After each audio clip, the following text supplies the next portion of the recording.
اللہ نے فرمایا اتل ما اوحی الیک من الکتاب واقم الصلاۃ. کیا فرمایا؟ قرآن کریم کی تلاوت کی جائے.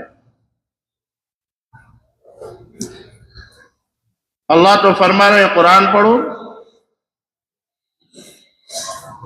اور اپنے بچوں کو قرآن پڑھواؤ، قرآن کی تلاوت کراؤ. اب ہم دیکھیں کہ اللہ کے قانون کی ہم کیسے مخالفت کر رہے ہیں. ہماری زندگی، ہمارا مقصد، ہم غور کریں ان چیزوں میں، ہم غور کریں ان چیزوں میں. اگر دین اسلام پر کوئی کچھ کہہ رہا ہے تو اس سے بڑے مجرم ہم لوگ ہیں، اس سے بڑے مجرم ہم لوگ ہیں. کہ بتاؤ قرآن کی کیسے حفاظت کی، دین اسلام کی کیسے حفاظت کی. اللہ نے اس آیت کریمہ میں 3 چیزیں ذکر فرمائی، جن میں سے پہلی چیز قرآن مقدس ہے. قرآن کی تلاوت کی جائے، قرآن کا حق ہے. حدیث پاک میں آتا ہے سرکار دو عالم صلی اللہ علیہ وسلم نے ارشاد فرمایا کہ قیامت کے دن قرآن اپنے پڑھنے والوں کی سفارش کرے گا، اپنے پڑھنے والوں کی سفارش کرے گا جبکہ اس نے اس کا حق ادا کیا ہو، روزانہ تلاوت کرتا ہو. قرآن کا حق یہ ہے کہ روزانہ تلاوت کی جائے. دنیا کی مختصر سی زندگی میں انسان دور تک سوچتا ہے، دنیا کی زندگی میں آدمی دور تک سوچ رہا ہے اور ایسا سوچ رہا ہے جیسے اس کو مرنا ہی نہیں، اور جو آخرت کی زندگی اس کو بھول گیا.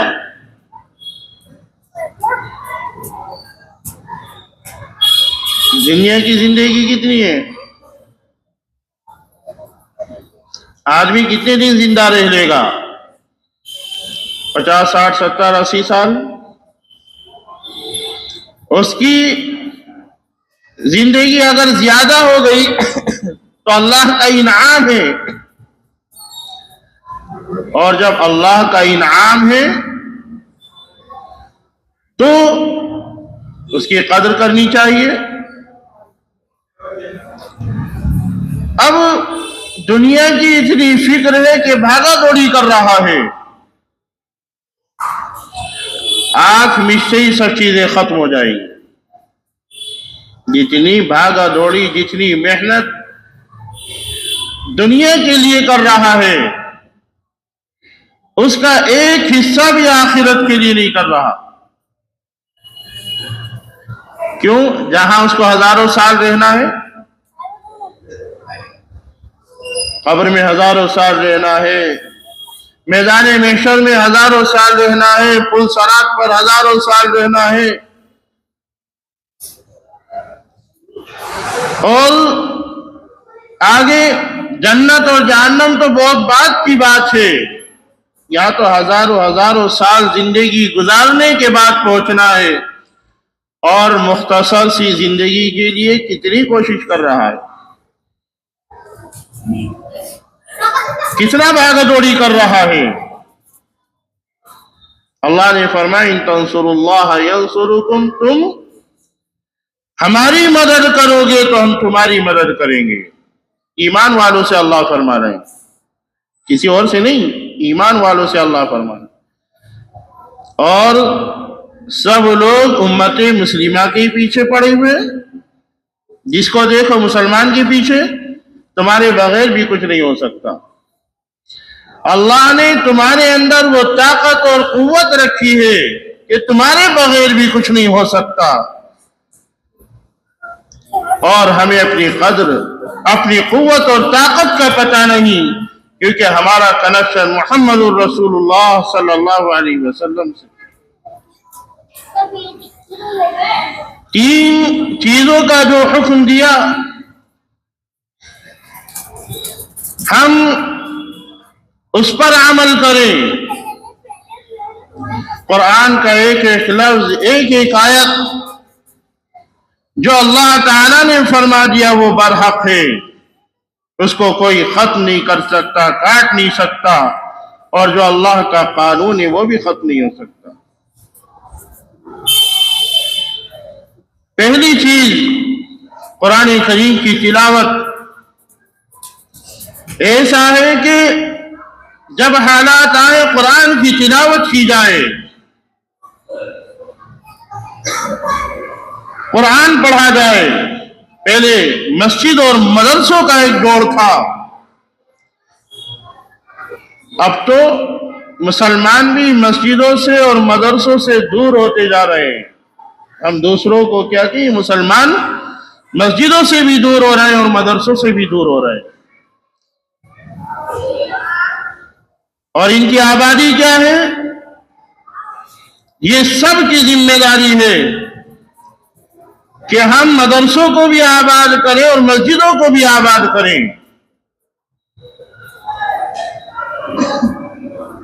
مدرسوں کی آبادی، اپنی اولاد کو قرآن کریم کی تعلیم دے، یہ مدرسوں کی آبادی ہے۔ آدمی سوچتا ہے کہ نہیں دنیاوی تعلیم، ہاں دنیاوی تعلیم بھی ہونی چاہیے، لیکن جتنی ضرورت ہے اتنی ہونی چاہیے، اور دینی تعلیم ہو نہ ہو ہر آدمی کی زبان پر دنیاوی تعلیم کہ آدمی یہ سوچتا ہے کہ ہم دنیا میں رہ کر دنیاوی تعلیم حاصل کر لیں گے تو اللہ ہمیں عروج دے دے گا، ایسا ہو نہیں سکتا۔ اللہ نے تو قرآن کریم میں فرمایا وَلِلَّهِ الْعِزَّةُ وَلِرَسُولِهِ وَلِلْمُؤْمِنِينَ، عزت تو اللہ نے تین کو دی ہے، تین کے علاوہ کسی کو نہیں دی، اللہ کی ہے، رسول اللہ کی اور ایمان والوں کی ہے۔ اور آدمی یہ سوچے کہ میں دنیاوی تعلیم حاصل کر کے کاروبار حاصل کر سکتا ہوں۔ کتنے لوگ ایسے ہیں کہ ڈگریاں لیے پھر رہے ہیں۔ رزق کا معاملہ تو اللہ کے ہاتھ میں ہے، رزق کی ذمہ داری اللہ کے ہاتھ میں ہے، اور رزاق اللہ کا نام ہے۔ اللہ نے یہ اس کی چابی، اس کی کنجی کسی کو نہیں دی، اللہ کے ہاتھ میں۔ اور جب ہم اللہ کا حکم مانیں گے تو اللہ کسی ایمان والے کو ذلیل ہونے نہیں دے گا۔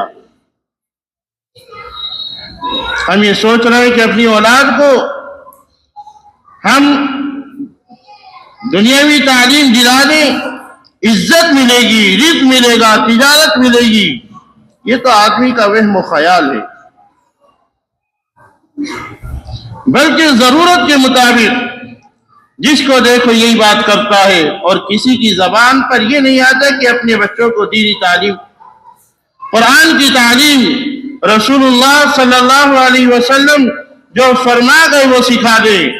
ہر شخص الٹا دوڑ رہا ہے، کیونکہ اللہ نے فرمائے دنیا دھوکہ ہے اور تم دھوکے باز شیطانوں کے چکر میں مت آ جانا۔ جب حالات آئے قرآن کریم کی تلاوتوں میں اضافہ کر دو، اللہ حالات بدل دے گی۔ دوسری چیز مسجد آباد کرو۔ حضرات صحابہ اکرام اور رسول اللہ صلی اللہ علیہ وسلم اس دور میں جب حالات آتے تو مسجدوں کو آباد کرتے، اور جو چیز آباد نہیں ہوتی وہ دوسروں کے گھر بن جاتی ہے، اور ویران گھروں پر انسان کے شیاطین کی بھی نگاہ ہو جاتی ہے۔ آدمی سوچے گا قرآن پڑھنے سے کیا ہوگا، نماز پڑھنے سے کیا ہوگا؟ اللہ جس نے یہ زمین و آسمان قائم کیا، یہ کارخانہ قائم کیا، اللہ نے فرمایا قرآن پڑھنے سے بھی ہوگا اور نماز پڑھنے سے بھی ہوگا۔ اس آیت کریمہ میں دو چیزیں ارشاد فرمائیں، نماز پڑھو، قرآن کی تلاوت کرو۔ نماز تو پڑھتے ہیں لیکن نماز نکال کر پڑھتے ہیں، نماز تو پڑھتے ہیں، فجر کی نماز ظہر میں پڑھتے ہیں۔ اللہ نے فرمایا کہ نماز جماعت کے ساتھ پڑھو، اور رسول اللہ صلی اللہ علیہ وسلم نے جو فضیلتیں بتائی،